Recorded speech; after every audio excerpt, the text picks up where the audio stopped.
Cabinet मंत्री योगेंद्र उपाध्याय ने हमारे सहयोगी शिवकृपाल मिश्रा से प्राइम न्यूज पर बातचीत की है। इस दौरान उन्होंने कैबिनेट मंत्री ने एक शिक्षा चयन आयोग गठित होने से लेकर अपनी तमाम बातें रखी है। क्या कुछ उन्होंने कहा है, सीधे आपको सुनाते हैं।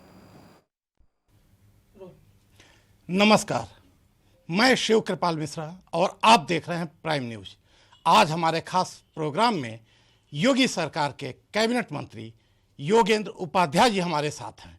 उपाध्याय जी, आपका बहुत बहुत स्वागत है हमारे चैनल में। मंत्री जी, कल एक बैठक हुई है मुख्यमंत्री जी के यहाँ और उस बैठक में ये निर्णय लिया गया है कि अब उत्तर प्रदेश शिक्षा चयन आयोग एक होगा और उसी से चाहे बेसिक हो, चाहे माध्यमिक हो, चाहे उच्च हो, चाहे इंजीनियरिंग हो, चाहे प्रौद्योगिकी हो, चाहे मदरसा हो, चाहे संस्कृत हो, ये जितने भी चयन होंगे शिक्षकों के या शिक्षा से संबंधित किसी के, एक आयोग से होंगे। इससे आप किस तरह की पारदर्शिता और किस तरह की अपेक्षा रखते हैं? देखिए, पहले इन सब के अलग अलग आयोग थे, अलग अलग बोर्ड बने हुए थे, कुछ डायरेक्टरेट बने हुए थे, तो एक रूपता ना होने के कारण और अलग अलग इनके ऑफिस या वो केंद्र होने के कारण कई विसंगतियां थीं और जितनी भी पेंडिंग पड़ी हुई थी नियुक्तियां, वह सब इसी वजह से अटकी हुई थी कि कई जगह उसमें दुरूहता थी। अब उन सबको एक करने के लिए, पारदर्शी होने के लिए और एक छत के नीचे सब कार्यक्रम होंगे और सभी नियुक्तियां होंगी, तो उससे सरलीकरण भी होगा, सहजीकरण होगा और जनता के साथ पारदर्शिता भी होगी, जनता को वो सहयोग भी मिलेगा।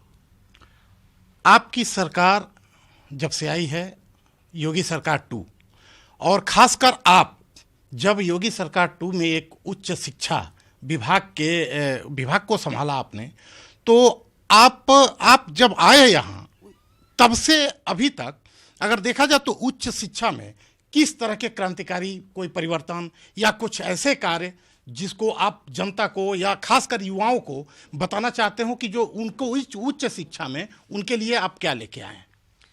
देखिए, किसी भी प्रदेश या देश का ये दुर्भाग्य हो सकता है कि यदि कोई राजनीतिक दल यह कहकर वोट मांगे कि हम उनको आने वाली नस्ल को नकल का अधिकार देंगे, इसलिए हमको सत्तासीन करो।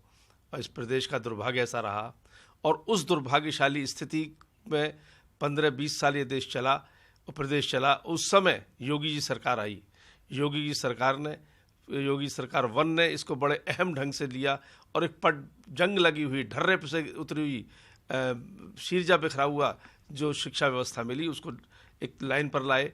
योगी सरकार 2 में मुझे माननीय योगी जी के द्वारा और हमारे राष्ट्रीय नेतृत्व के द्वारा एक गुरुतर दायित्व मिला, जिसमें एक चुनौती भरा काम था।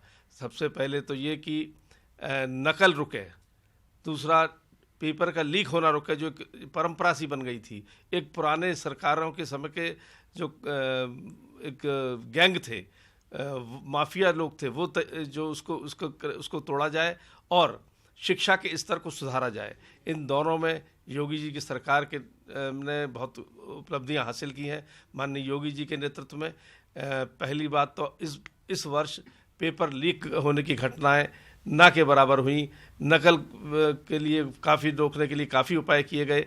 तीसरा, इससे पहली सरकार, योगी जी से पहले सरकार में कोई भी उत्तर प्रदेश का विश्वविद्यालय ए डिग्री का क्या B+ डिग्री की रैंकिंग में भी नहीं था, नेक रैंकिंग में। अब उत्तर प्रदेश के 4 विश्वविद्यालय A++ रैंकिंग में आ गए, निजी विश्वविद्यालय 5 A++ रैंकिंग में आ गए और कम से कम 6-7 राजकीय विश्वविद्यालय बिल्कुल दस्तक दे रहे हैं A++ या A+ रैंकिंग में। ये एक बहुत बड़ा सुधार हुआ है, पहली बात। दूसरा, एक जो संकल्प लिया था हमारे नेता योगी जी ने कि हर मंडल में एक विश्वविद्यालय की स्थापना होगी, तो 4 विश्वविद्यालय निर्माणाधीन है और प्रशासनिक व्यवस्थाएं वहाँ से शुरू हो गई हैं। और अभी इस बजट में 2 देवीपाटन और मिर्ज़ापुर विश्वविद्यालय का प्रावधान किया गया है। इस तरह विश्वविद्यालय भी होंगे। 11 नए विश्वविद्यालयों को आशय पत्र मिले निजी विश्वविद्यालय खोलने के लिए और 5 अभी बिल्कुल उस मुहाने पर खड़े हैं जिनको कभी भी आशय पत्र मिल सकता है। इस तरह निजी विश्वविद्यालय की संख्या बढ़ रही है, राजकीय विश्वविद्यालय की संख्या बढ़ रही है। अब निजी विश्वविद्यालयों के आने से एक कंपटीशन होगा, प्रतिस्पर्धा होगी एजुकेशन अच्छा देने के लिए, क्योंकि जब स्टूडेंट्स के पास ऑप्शन होंगे, कई विश्वविद्यालय कहीं भी प्रवेश ले सकता है, एक एक मंडल में 3-3, 4-4 विश्वविद्यालय होंगे, कुछ निजी कुछ राजकीय, तो उसके लिए ऑप्शन होगा, और जब ऑप्शन होगा तो निश्चित रूप से कंपटीशन बढ़ेगा तो अच्छी शिक्षा व्यवस्था मिलेगी। इसमें हम लोग ये भी योजना बना रहे हैं अभी, देखिए आगे, कि जो छात्र हमारे यहाँ से विदेश पढ़ने जाते हैं, यानी विदेश एक एजुकेशन का हब बनता है, कुछ स्पेशलाइजेशन के लिए विदेश जाते हैं, उन विदेशी विश्वविद्यालयों को आमंत्रित करने की योजना है कि यहीं पर हमारे विश्वविद्यालय में अपना वो डिपार्टमेंट खोलें, और यहाँ के छात्र जो विदेश जा नहीं सकते, आर्थिक रूप से वंचित हैं, वो यहीं पढ़ें और ये एजुकेशन का हब बने। यहाँ की उससे एजुकेशन का हब बनने से एक तो शिक्षा का केंद्र बनेगा, और दूसरा यहाँ के पर कैपिटा इनकम बढ़ेगी यहाँ के निवासियों की, और रोजगार के अवसर प्राप्त होंगे। मंत्री जी, अभी हाल ही में हम लोगों ने इन्वेस्टर समिट देखा, और इन्वेस्टर समिट में ये पाया गया कि जितना सोचा गया था, सरकार ने जितना सोचा था, उससे कहीं ज़्यादा बढ़कर निवेश आया।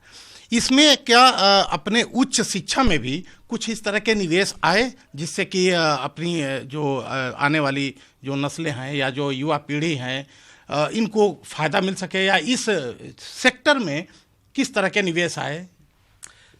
मैंने अभी बताया आपको कि 11 नए विश्वविद्यालय स्थापित होने के लिए जो निवेश भी हुए, MOU भी हुए, और उनको अनुमति पत्र भी मिल गया, आशय पत्र जिसे बोलते हैं हमारी भाषा में, लेटर ऑफ इंटेंट, वह भी मिल गया। 6-7 अभी उस मुहाने पे खड़े जिनको मिलेगा, और 6-7 अभी हैं जो पंक्ति में लगे हुए हैं। इस तरह से नए इन्वेस्टर्स, नए विश्वविद्यालय खोलने के लिए विदेशी लोग आए हैं यहाँ पर इन्वेस्ट करने के लिए, उनसे भी बातचीत चल रही है। लेकिन उसमें जो केंद्र सरकार और हमारे समायोजन होना है, जो एक दूसरे से मिलकर उनको अनुमति देनी है, वह जब मैच्योर हो जाएगी पॉलिसी, तब उनको भी इन्वेस्टमेंट के लिए आमंत्रित किया जाएगा।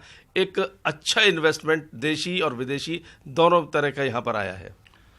मंत्री जी, उच्च शिक्षा जब कोई भी युवा या विद्यार्थी जब पाने की सोचता है, या उसके माँ बाप चाहते हैं कि वो उच्च शिक्षा प्राप्त करे, कई बार ऐसी अड़चनें आती हैं, आर्थिक रूप से वो आगे नहीं बढ़ पाता है। तो अपनी सरकार ने कुछ उनके लिए, जो मेधावी छात्र हैं और कहीं ना कहीं अर्थ की वजह से, अर्थ की मार से वो आगे नहीं बढ़ पाते हैं, उनके लिए अपने यहाँ उच्च शिक्षा में क्या उनके लिए कुछ योजनाएं अभी हैं? देखिए, ऐसे छात्रों के लिए जो कि मेधावी हैं और आर्थिक रूप से वंचित हैं, उनको छात्रवृत्ति की योजनाएं हैं, उनको वहाँ पर एडमिशन दें और विश्वविद्यालय उनको अपनी तरफ से पढ़ाएं, ऐसी योजनाएं हैं। और जैसा मैंने कहा कि जो विदेशों में वही लोग जा सकते थे जो आर्थिक रूप से संपन्न थे, ऐसे जो वंचित लोगों के लिए विदेशी वो स्पेशलाइजेशन के कोर्स यहीं पर मिले, जिससे कि यहाँ उनको भी अवसर मिल सके, जो यहाँ के छात्र हैं वंचित रूप से, आर्थिक रूप से, उनको भी अवसर मिले और यहाँ रोजगार के भी अवसर मिले। जैसा कि आपने देखा, मंत्री जी ने बताया कि कैसे हमारे शिक्षा और हमारे युवा दोनों कैसे राष्ट्रवाद की लहर में अपनी मातृभूमि को ओत-प्रोत करेंगे। कैमरामैन संदीप पांडे के साथ शिव कृपाल मिश्रा, प्राइम न्यूज, लखनऊ। फिलहाल इस बुलेटिन में सिर्फ इतना ही। आप देखते रहे प्राइम न्यूज।